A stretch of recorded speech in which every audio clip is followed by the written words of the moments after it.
What's going on, guys? Welcome back to DC Plays, and today we are going to be discussing the Elimination Chamber 2017 pay-per-view, which it was a pretty good pay-per-view, but I'll get into that, and also what can happen in the lead up to WrestleMania in terms of the SmackDown Live brand, which I'll mainly be focusing around the WWE Championship. Excuse me. So firstly, we kicked off with Becky Lynch defeating Mickie James. I'm not going to talk about the pre-show match, didn't watch it, not interested in it. So we had Becky Lynch defeating Mickie James. It was a really good match to start off the show. Mickie James doesn't seem to have been limited in a moveset. Obviously since she was back in WWE 7 years ago, I want to say. So yeah, good match to start off.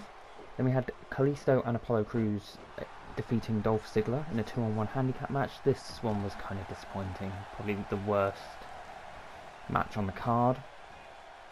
It still wasn't that bad. I like that Ziggler tried to take out Kalisto, but then obviously it ended up coming back to bite him. Then we had the Tag Team Turmoil match for the SmackDown Tag Team Championship. This one was also good.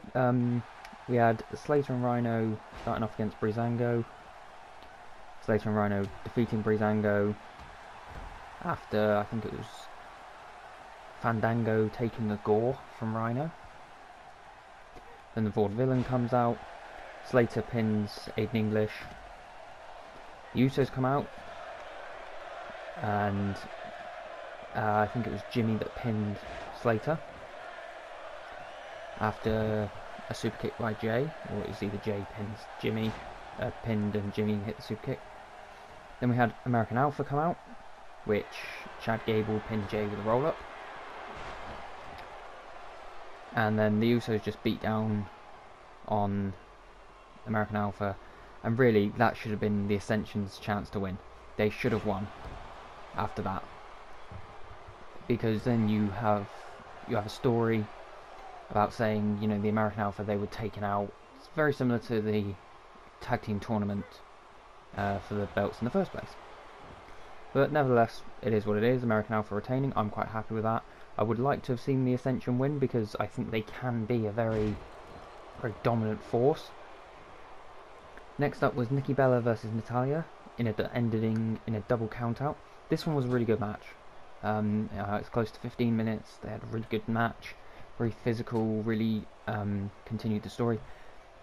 But then unfortunately they just ended in a double count out. I would rather have seen Nikki or Natalya win, end the feud, and then that's it. Next up, which was probably probably the best match on the card, aside from the Elimination Chamber match, in which we had Orton defeating Harper in a fantastic match. Went close to 20 minutes. And then we had Naomi defeating Alexa Bliss to become the SmackDown Women's Championship. I quite liked that. I thought it was very good. It was a bit shorter than I think, but it's well deserved by Naomi. She's been in the company quite a few years now. She's one of the most athletic women in the division, and I have no complaints about that. Then finally we move on to the main event. John Cena defending against Bray Wyatt, AJ Styles, The Miz, Dean Ambrose and Baron Corbin. I think this one was over half an hour long, which most chamber matches are. And we started off with Cena and Styles, which was a nice change, because normally it's sort of two throwaway competitors, and then, you know, the bigger names come in at the end. It's a big free-for-all. But I like that they started off with Cena and Styles. Then out came Ambrose, then Wyatt, then Corbin, then The Miz.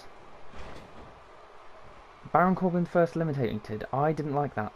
I think he should have been probably the second or third, maybe. Really, I would have been happy if they they had The Miz eliminated first, then Corbin, then Ambrose, then Cena, then Styles. But it is what it is. It was a bit of a crap way to go, because obviously Corbin hadn't really taken much damage at that point, but it is what it is. Then The Miz eliminates Dean Ambrose after Dean Ambrose is attacked by Baron Corbin, because obviously Ambrose eliminated him. The Miz was eliminated by John Cena with an AA. Then Bray Wyatt eliminated Cena and Styles to win the WWE Championship, which I really liked. The fact that he didn't just get one pinfall, he got two. He got the most eliminations out of everyone. So yeah, I'm quite happy with that. Now, it begs the question, is it going to be Randy Orton versus Bray Wyatt at WrestleMania? I want to say yes, I think it would be a good match, but I also think they could do something slightly different. I think they could go with a triple threat, like you're seeing on the screen, between the Wyatt family. I think that'd be really good. I think it'd be sort of up there with the likes of the Shield triple threat. Bray Wyatt goes in, Bray Wyatt comes out of it as champion. Just a note on that, Bray Wyatt massively deserved WWE Championship. He's been in WWE for about 3-4 years now, and it's fully deserved. It does beg the question though, what's going to happen with Cena and Styles' one-on-one rematch clauses? Because obviously Styles should have faced Cena before the Chamber, and now Cena should face Wyatt one-on-one. Whether they choose not to cash that in, I don't know.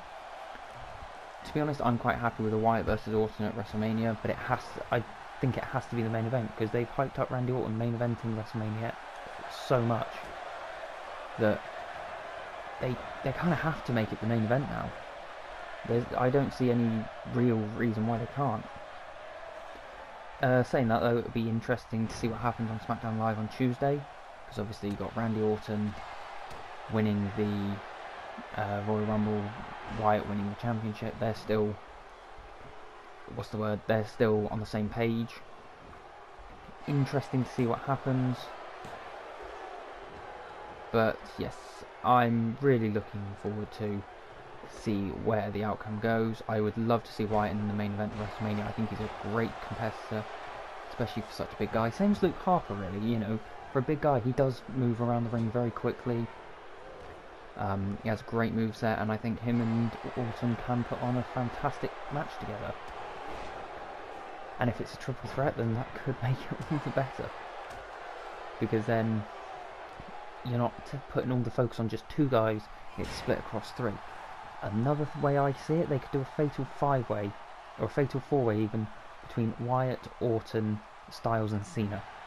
Then that leaves Luke Harper with nothing to do. So you could make it a fatal 5-way, or a fatal 4-way excluding AJ Styles, because he's rumoured to face Shane McMahon at WrestleMania. Corbin basically eliminating Ambrose could be on the cards for them two to have an Intercontinental Championship match at WrestleMania. The Miz being eliminated by John Cena could lead to a WrestleMania match between those two, but it's been rumoured that it's going to be a mixed tag match between Miz and Maurice and Cena and Bella. And as you can see on the screen, Randy Orton has just won the match. Could that be what's happening at WrestleMania? Quick note on Bray Wyatt's title run, it needs to be lengthy. It cannot last 7 weeks for him to lose at Mania, especially not to Orton. I mean, Orton's a great competitor, but I don't think it should be Orton that takes it off him.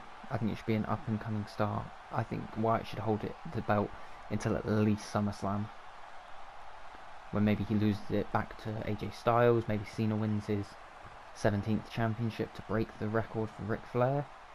Who knows? But at the moment, he cannot lose it at WrestleMania. Not in my opinion.